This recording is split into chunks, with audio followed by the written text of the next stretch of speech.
Поранешни интегративци се вдомија во опозицијската ВМРО ДПМН. Од денеска се членови, но не е исклучена можноста да добијат и раководни позиции во зависност од нивната стручност. Ова го најави лидерот на ВМРО ДПМН Христијан Мицковски, кој денеска ги прими во партиската зграда.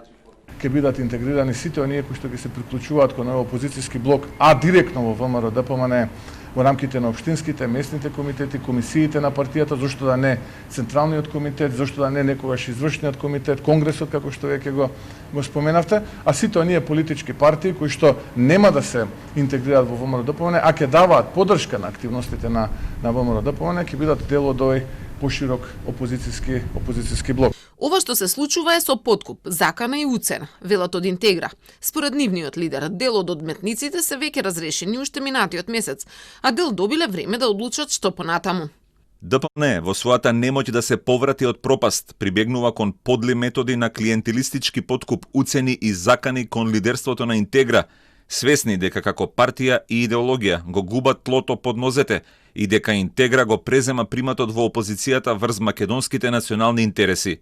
Меѓу оние кои заминуваат во ВМРО ДПМН е и поранешниот антикорупционер Воислав Зафировски, а кој предизборно беше дел од претседателството на Интегра. Тврди дека самоволно ја напуштиле партијата сега, оти лидерот на неговата матична партија не дозволувал пред изборите да коалицираат со ВМРО ДПМН.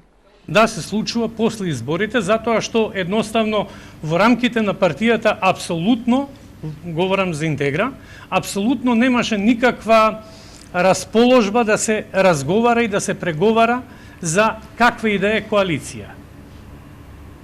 Одлуката беше да се оди на избори самостојно, да си ги измериме политичките сили самостојно, рачунајќи на тоа дека партијата Интегра ќе може да обезбеди голем број пратенички места во парламентот на Република Македонија. ВМРО ДПМН е пак предизборно не коалицирало со Интегра поради подкуп и обструкција од другата страна, но токму трансферот на интегративците доаѓа во време кога дел од членството на ВМРО ДПМН побара оставка од Мицковски поради поразот на изборите. Тој пак вели дека засега никој официјално не побарал вонреден конгрес. Жешката есен која ја најави започна со протести против поскапувањето на струјата, а сега со новите членови ветија дека заедно ќе работат во уривањето на власта на премиерот Зоран Заев.